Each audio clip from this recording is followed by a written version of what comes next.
జై శ్రీమన్నారాయణ. శ్రీమన్నారాయణీయం 19వ దశకం. ఈ దశకంలో ప్రాచేతసుల కథ తెలియజేస్తూ ఉన్నారు. ఎవరి ప్రాచేతసులు అంటే 10 మంది ప్రాచీన బర్హి యొక్క కుమారులు. ఈ ప్రాచీన బర్హి ఎవరు? పృథు మహారాజు అని మనం గత దశకంలో చదువుకున్నాం కదా. భూమిని సస్యశ్యామలం చేసిన సాక్షాత్తు భగవత్ స్వరూపమే అయినటువంటి పృథు చక్రవర్తి, పృథు మహారాజు అని. ఆ పృథు మహారాజు యొక్క ముని మనవడు ప్రాచీన బర్హి. పృథు మహారాజు యొక్క కుమారుడు విజితాశ్వుడు. విజితాశ్వుని యొక్క కుమారుడు హవిర్ధానుడు. హవిర్ధానుని యొక్క కుమారుడు బర్హిశతుడు. బర్హిశతుని యొక్క కుమారుడు ప్రాచీన బర్హి. ఈ ప్రాచీన బర్హి యొక్క కుమారులే ప్రచేతసులు అన్నమాట.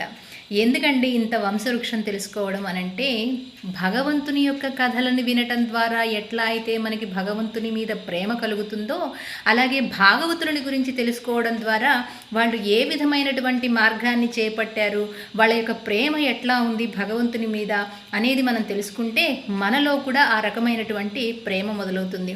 భగవంతుని మీద భక్తి, ప్రేమ కలిగిందనుకోండి, అది మోక్షదాయకం. కాబట్టి భగవద్భక్తులైనటువంటి ప్రచేతసుల కథ ఈ 19వ దశకంలో తెలియజేస్తున్నారు. భాగవతంలో ఉన్నటువంటి కథలనే నారాయణ భట్టతిరి వారు కూడా శ్రీమన్నారాయణీయంలో తెలియజేస్తూ ఉన్నారు. మొట్టమొదటి శ్లోకం: పృథోస్తు నప్తా పృథుధర్మ కర్మటః ప్రాచీన బర్హి యువతౌ శతధృతౌ ప్రచేతసౌ నామ సుచేతసః సుతానజీజనత్వత్కరుణాంకురానివా. భగవంతుని యొక్క కరుణ అంకురించడం వల్ల మంచి సుతులైనటువంటి, సద్బుద్ధి కలిగినటువంటి, మంచి మనసు కలిగినటువంటి ప్రచేతసులు ప్రాచీన బర్హికి కలిగారట. ఎవరి ద్వారా? శతధృతౌ, శతధృతి అని పిలువబడేటటువంటి భార్య ద్వారా. పృథోస్తు నప్త, ఈ ప్రాచీన బర్హి ఎవరట? పృథోస్తు నప్త. మనం ఇందాక చెప్పుకున్నాం కదా వంశవృక్షం. పృథు మహారాజు యొక్క మనువడైనటువంటి, నప్త అంటే మనువడు. పృథు ధర్మ కర్మటః, ధర్మకర్మలు చేసేటటువంటి వాడు, అంటే ధార్మికమైనటువంటి ప్రవర్తన కలిగినటువంటి ప్రాచీన బర్హి యువతౌ. ప్రాచీన బర్హికి తన భార్య అయినటువంటి శతధృతౌ, శతధృతి ద్వారా ప్రచేతసౌ, ప్రచేతసులు కలిగారట. సుచేతసః, ప్రచేతసౌ నామ సుచేతసః, మంచి పుత్రులు, సద్బుద్ధి కలిగిన, మంచి మనసు కలిగినటువంటి పుత్రులు ప్రచేతసులు 10 మంది కలిగారట. సుతాన్ అజీజనత్, కలిగారు, పుట్టారు, కన్నారు అని మార్గంలో అజీజనత్ త్వత్కరుణాంకురానివా. ఇదంతా భగవంతుని యొక్క కరుణా కటాక్షం వల్ల జరిగింది అంటున్నారు మొదటి శ్లోకంలో. పితుశుశ్రూషా నిరతస్య శాసనాద్ భవత్తపస్యాభిరతా దశాపితే పయోనిధిం పశ్చిమమేత్య తత్తటే సరోవరం సందదృశర్మనోహరం. పితుహు ఎవరు? తండ్రి. ప్రాచీన బర్హి శాసనం ప్రకారము వీళ్ళేమో భగవంతుని అందే భక్తి కలిగినటువంటి వాళ్ళు, భగవంతుడిని సేవించుకోవాలి అనుకునేటటువంటి వాళ్ళు ఈ 10 మంది ప్రచేతసులు. అయినప్పటికీ తండ్రి యొక్క ఆజ్ఞానుసారము శుశ్రూషానిరతస్య, వంశాన్ని వృద్ధి చెయ్యాలి అనేటటువంటి తండ్రి యొక్క ఆజ్ఞ మేరకు భవత్తపస్యాభిరత, భవత్తపస్య అభిరత, భగవంతున్నే సేవించాలి అనేటటువంటి మనసు కలిగినటువంటి దశ అపితే, ఆ 10 మంది ప్రచేతసులు కూడా పయోనిధిం పశ్చిమమేత్య, పయః అంటే సముద్రం అన్నమాట. ఆ పయోనిధిం సముద్రం యొక్క తీరానికి వెళ్ళారట. పశ్చిమమేత్య, అక్కడికి పశ్చిమ దిశకి వెళ్ళి వాళ్ళు తపస్సు చేయాలి అని అనుకున్నప్పుడు అక్కడ వాళ్ళకి తత్తటే సరోవరం, చక్కటి సరోవరం ఒకటి కనిపించిందట. అది ఎట్లా ఉందంటే సందదృశర్ మనోహరం, సుందరమైనటువంటి మనోహరమైనటువంటి ఒక సరస్సుని చూశారట. తదా భవత్తీర్థమిదం సమాగతో భవో భవత్సేవకదర్శనాదృతః ప్రకాశమాసాద్య పురః ప్రచేతసాం ఉపాదిశద్భక్తతమస్తవస్తవం. ఆ ప్రచేతసులు అట్లా పశ్చిమ దిక్కున ఉన్నటువంటి భగవంతుని యొక్క పుణ్యక్షేత్రమే అయినటువంటి గురువాయూరుకి చేరేసరికే తథా అప్పుడు భవత్తీర్థమిదం, ఇదం భవత్తీర్థం, భగవంతుడా నీ యొక్క పుణ్యక్షేత్రమే అయినటువంటి ఆ గురువాయూపుర క్షేత్రానికి సమాగతో చేరుకునేసరికి ఆ ప్రచేతసులు భవత్సేవక దర్శనాధృతః, ఆ భగవంతుని యొక్క సేవకులే అయినటువంటి ఆ ప్రచేతసులకి భగవంతుని భక్తులలో శ్రేష్ఠుడైనటువంటి భవః, భవుడు పురః ముందు చక్కగా ప్రత్యక్షమయ్యారట. ప్రకాశమాసాద్య పురః ముందుగా ప్రత్యక్షమయ్యారట. ప్రచేతసాం ఆ ప్రచేతసులకి ముందుగా భవుడు అంటే శివుడు ప్రత్యక్షమయ్యి ఆ శివుణ్ణి ఆరాధించడం వల్ల చక్కగా భగవంతునికి సంబంధించినటువంటి స్తుతి రుద్రగీతగా ఉపదేశించారట. ఉపాదిశద్భక్తతమస్తవస్తవం భక్తతమం భక్తులలో శ్రేష్ఠుడు అగ్రగణ్యుడు అయినటువంటి భవుడు ఉపదేశించారట. ఏమిటి? రుద్రగీతని. తవస్తవస్తవం భగవంతుడా నీ యొక్క స్తవములతో కూడినటువంటి ఆ రుద్రగీతిని ఉపదేశించారు అంటున్నారు. స్తవం జలాంతరస్తమమీ జలాంతరే భవంతమాసే విశతాయుతాం సమాః భవత్సుఖాస్వాదరసాదమీష్వియాన్ బభూవ కాలో ధ్రువవన్న శీఘ్రత. ధ్రువుడు ఎప్పుడెప్పుడు భగవంతుడిని చూడాలా, ఆయన దివ్యమంగళ స్వరూపం ఎప్పుడు దర్శనమిస్తాడా అని బాగా కఠినమైనటువంటి తపోదీక్షతోటి ఆయన తపస్సు చేశారు. అయితే వీళ్ళు అంత తొందరపడలేదట ధ్రువునిలాగా. స్తవం జలాంతస్తమమీ తమీషు అంటే ఆ ప్రచేతసులు జలాంతరే ఆ జలము మధ్యలో స్తవం భగవంతుని యొక్క స్తవములతోటి సేవించుకుంటూ ధ్యానిస్తూ ఉన్నారట. భవంతం ఆసేవిషత ఆయుతం సమాహ ధ్యానిస్తూ ఉన్నారట. ఎన్నాళ్ళు అనంటే ఆయుతం సమాహ 10,000 సంవత్సరాలు ధ్యానిస్తూనే ఉన్నారు స్వామిని. అప్పుడు భవత్సుఖాస్వాదరసాదమీష్వియాన్ భగవంతుని యొక్క సుఖారసాస్వాదనలో అంటే ఆయన ధ్యానిస్తూ ఉన్నప్పుడు ఆ సుఖంగా రసాస్వాదనలోనే భగవంతుణ్ణే ఆనందించుకుంటూ రమిస్తూ అందులోనే ఉన్నారు తప్ప ఎదురుగా వచ్చి ప్రత్యక్షం అవ్వాలి అని వాళ్ళు కోరుకోలేదట. బభూవ కాలో అందుకని అంత సమయం పట్టింది అని అంటున్నారు. అంత తపోనిష్ట కలిగినటువంటి వాళ్ళకి అన్ని రోజులు ఎందుకు పట్టింది అని అంటే ధ్రువుడిలాగా శీఘ్రంగా భగవంతుని యొక్క సాక్షాత్కారం కలగాలి అని వాళ్ళు ఒక కోరికను పెట్టుకొని చేయలేదు. భగవంతుని యొక్క ఆ రసాస్వాదనలో వాళ్ళు మమేకమైపోయి చేస్తూ ఉన్నారన్నమాట తమ లోపలే. తపోభిరేషాం మతిమాత్రవర్ధిభిః సయజ్ఞహింసా నిరతోపి పావితః పితాపి తేషాం గృహయాతనారదా ప్రదర్శితాత్మా భవదాత్మతాం యయౌ పొందారట ఆ ప్రాచీన బర్హి. దేనిని? భగవంతుని యొక్క దివ్యమైనటువంటి ధామాన్ని చేరుకున్నారట. అంటే భగవంతుని యొక్క సాయుధ్యాన్ని పొందారనమాట. ఎట్లాగా? ఆయన చేసినటువంటి పుణ్యాలతో పాటు పాపాలన్నీ కూడా కొంచెం మూటగట్టుకోవాల్సి వచ్చిందట. ధర్మకర్మటలోలుడైనటువంటి ఆ ప్రాచీన బర్హి యజ్ఞాలు చేస్తున్నప్పుడు ఆ యజ్ఞంలో పశుబలి కూడా చేయడం వల్ల పుణ్యం ఎంతైతే వచ్చిందో పాపం కూడా మూట కట్టుకోవాల్సి వచ్చిందట జంతు బలి వల్ల. దానిని వీళ్ళు తపస్సు చేసి పోగొట్టారట ప్రాచీన బర్హి యొక్క కుమారులైనటువంటి ప్రచేతసులు. తపోభిరేషాం మతిమాత్రవర్ధిభిః తపోభిరేషాం వాళ్ళు చేస్తున్నటువంటి తపస్సు మతిమాత్రవర్ధిభిః ఒక్కొక్క మెట్టుని పెంచుతూ అంటే ఆ తపస్సులో ఉన్నటువంటి ఆ శక్తిని ధారపోస్తున్నారన్నమాట తండ్రి యొక్క ఆ పాపాలని పోగొట్టడం కోసం. స యజ్ఞహింసా నిరతోపి పావితః సహ యజ్ఞ ఆ ప్రాచీన బర్హి యజ్ఞము ద్వారా పొందినటువంటి జంతుబలి ద్వారా పొందినటువంటి పాపాలన్నిటినీ కూడా నిష్కృతి చేశారట. సపావితః పావనం చేశారు వాళ్ళ యొక్క తపోశక్తి చేత ప్రాచేతసులు. పితాపి తేషాం గృహయాత నారద ఎప్పుడైతే ఆయనకి పాపాలన్నీ కూడా నిష్కృతి అయ్యాయో అప్పుడు గురువుగారైనటువంటి నారద మహర్షి చెంత చేరారనమాట. వారి దగ్గరికి వచ్చారనమాట. ఉపదేశం ద్వారా గురువుపదేశం తీసుకున్నటువంటి ఆయన భగవంతుని యొక్క సాయుధ్యాన్ని పొందాడు ప్రాచీన బర్హి అంటున్నారు ఇక్కడ.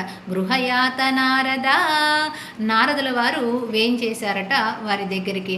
ప్రదర్శితాత్మ భవదాత్మతామ్యయో అప్పుడు ఆయనకి జ్ఞానబోధ చేయటం వల్ల ఆయన భగవంతుని సాయుధ్యాన్ని పొందారు అంటున్నారనమాట. కృపాబలేన పురః ప్రచేతసాం ప్రకాశమాగాః పతగేంద్రవాహనః విరాజిచక్రాది వరాయుధాంశుభిః భుజాభిరష్టాభిరుదంచిదద్యుతిః భగవంతుడు వారు చేసినటువంటి తపస్సుకి మెచ్చి ఆనందించి వారి ముందు పతగేంద్రవాహనః గరుడాధిరూఢుడై పక్షివాహనమైనటువంటి గరుత్మంతుడి మీద ఎక్కి పురః ముందుగా ప్రత్యక్షమై దర్శనమిచ్చారట. కృపాబలేనైవ భగవంతుని యొక్క కృపచేత కరుణచేత పురః ప్రచేతసాం ఆ ప్రచేతసుల యొక్క ఎదురుగా ప్రకాశమాగాహ ప్రకాశస్వరూపుడైనటువంటి ఆ భగవంతుడు పతగేంద్రవాహన పక్షిరాజు అయినటువంటి గరుత్మంతుడిగా వాహనంగా చేసుకొని ఎలా అంటే విరాజి చక్రాది వరాయుధాంశుభి వరాయుధాలు తన దగ్గర ఉన్నటువంటి శంఖము చక్రము గద ఖడ్గము ఇవన్నీ కూడా ధరించి చక్కగా అష్టభుజములతో ఉదంచితద్యుతి ప్రకాశంతో దేదీప్యమానంగా వెలుగొందేటటువంటి దివ్యమంగళ స్వరూపాన్ని దర్శింపజేశారట ఆ ప్రచేతస్సులకి. ప్రచేతసాం తావదయాచితామపి త్వమేవ కారుణ్యభరాద్వరానదా భవద్విచింతాపి శివాయ దేహినాం భవత్వసౌ రుద్రనుతిశ్చ కామదా.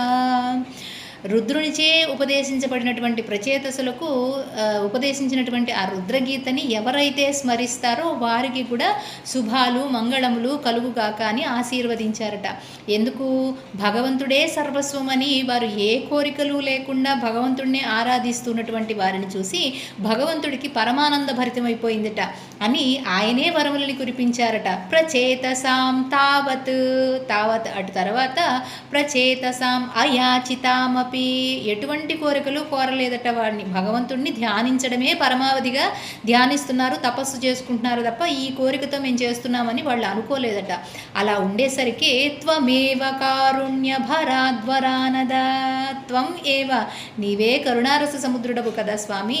అటువంటి కారుణ్యంతో వరాన్ అదా వారికి ప్రచేతసులకి వరములని కురిపించారట. ఏమని? భవద్విచింతాపి శివాయ దేహినాం వారందరికీ కూడా శివాయ దేహిన మంగళములు కలుగుగాక శుభము కలుగుగాక అని ఆశీర్వదించి ఇంకా భవద్వసౌ రుద్రనుతిశ్చ కామద ఆ శివునిచే వెలువరింపబడినటువంటి రుద్రగీతను ఎవరైతే కీర్తిస్తారో స్తుతిస్తారో వారందరికీ కూడా మంగళములు కలుగుగాక అని ఆశీర్వదించారట.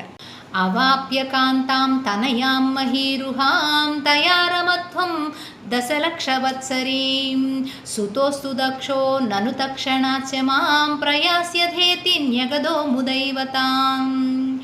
అవాప్య పొందుతారు తనయాం ఎవరి తనయ ఎవరి కుమార్తె అట? వృక్షముల యొక్క మహీరుహాం తరువుల యొక్క కుమార్తె అయినటువంటి వృక్షముల యొక్క కుమార్తె అయినటువంటి మారీషి అనేటటువంటి కన్యకను భార్యగా పొందుతారు. తయారమధ్వం దశలక్షవత్సరీ 10 లక్షల సంవత్సరాలు మీరు హాయిగా సుఖంగా గడుపుతారు. ఆ తర్వాత సుతోస్తు దక్షో సుతుడు మంచి కుమారుడు దక్షుడు అనేటటువంటి పిల్లవాడు మీకు కలుగుతాడు సంతానంగా.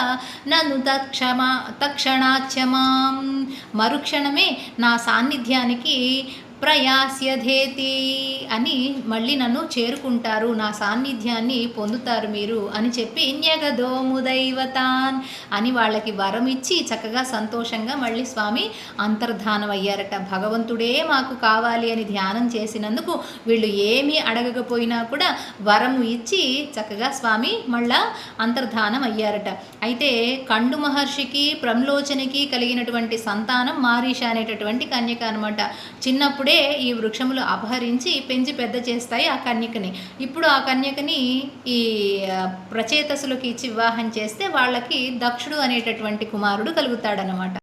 తతశ్చతే భూతల రోధినస్తరూన్ క్రుధాదహంతో ద్రుహిణేన వారితాః ద్రుమైశ్చ దత్తా తనయామవాప్య త్వాం తదుక్తకాలం సుఖినోభిరేమిరే. సుఖినః అభిరేమిరే చాలా కాలం సుఖంగా వాళ్ళు సంతోషంగా సంసారం చేశారట. ఎవరు? ప్రచేతసులకు ఇవ్వబడినటువంటి ఆ కన్యక. ఎవరు? వృక్షముల యొక్క కన్యక నీకు భార్యగా అవుతుందని భగవంతుడు అనుగ్రహం చేశాడు కదా. ఎట్లా వివాహం చేసుకున్నారో ఆ కన్యని చెప్తున్నారనమాట. తతశ్చతే అలాగా భగవంతుడు సంతోషంగా వరములను ఒసంగిన తర్వాత వీళ్ళు మళ్ళా తపస్సుని ముగించుకొని బయటికి వచ్చారనమాట. ఆ సరస్సులోంచి బయటికి వచ్చారనమాట.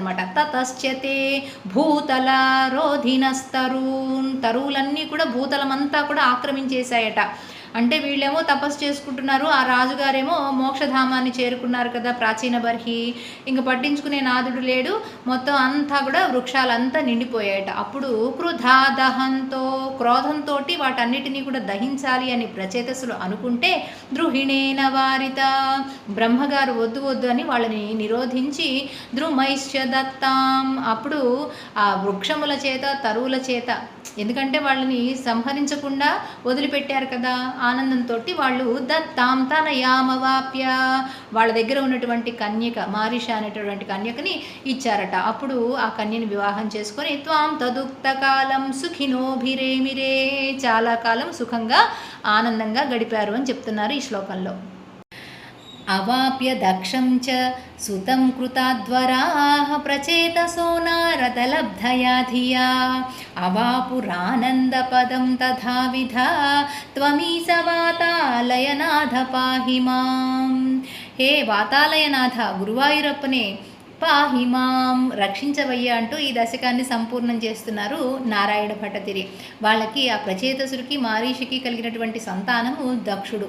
ఆ దక్షుడు అనేటటువంటి పిల్లవాడిని పొంది ఆ వాప్య దక్షం చ సుతం, సుతునిగా కుమారునిగా దక్షుని పొందిన తర్వాత కృతాద్వరాహ, అనేక యజ్ఞయాగాది క్రతువులని వనర్చి ప్రచేతసో నారదలబ్ధయా ధియా, నారద మహర్షి చేత ఉపదేశించబడినటువంటి వారై, ప్రాచీన బర్హికు కూడా నారద మహర్షే ఉపదేశం చేశారు తత్వజ్ఞానాన్ని, భగవద్జ్ఞానాన్ని.